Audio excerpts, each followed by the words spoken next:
So imagine this. Not a protest, not a tantrum, but a mass decision.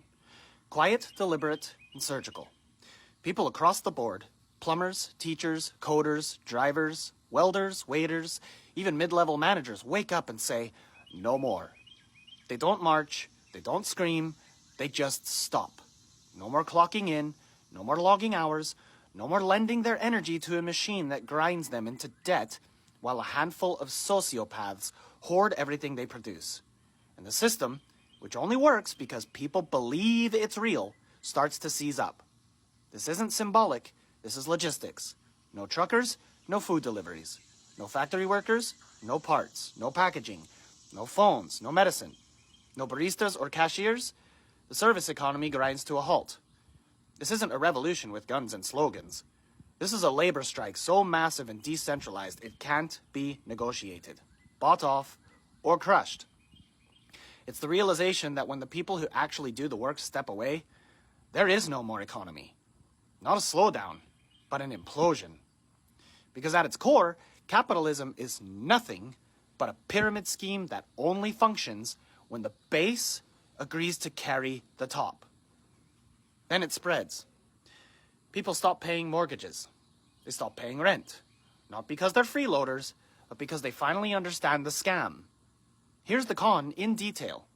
The bank loans you imaginary money typed into a screen with interest attached that didn't exist until you promised to make it real.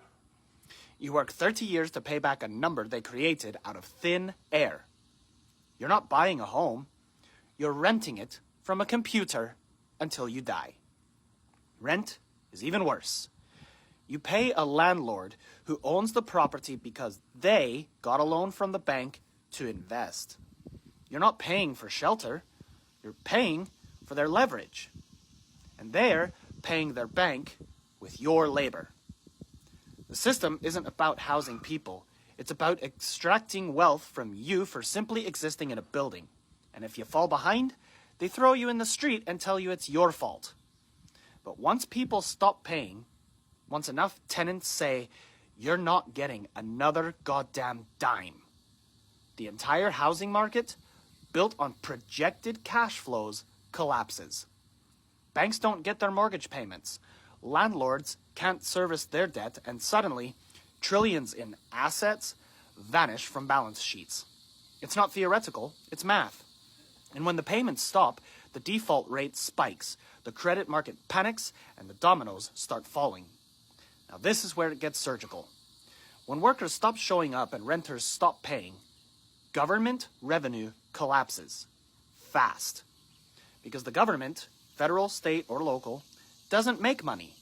It takes it from your income tax off your paycheck, from sales tax off your purchases, from property tax off your housing, and from fines, fees, and penalties slapped on the poor.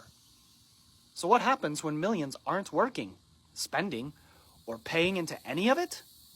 The tax base craters.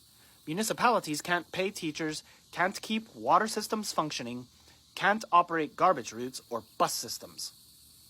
State budgets spiral into deficit. Police departments start cutting shifts. Firefighters don't respond. Streetlights stay out. Potholes don't get filled. The federal government, unable to collect what it expected, starts printing more currency and pushing us faster toward hyperinflation. The illusion of stability starts to unravel, and what used to be a slow erosion becomes a landslide.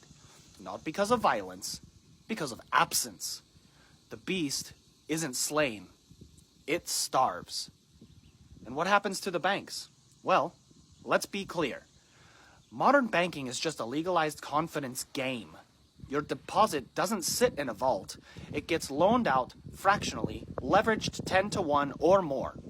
They loan money that doesn't exist based on debt that hasn't been paid, secured by assets that only have value as long as people keep believing the whole thing works.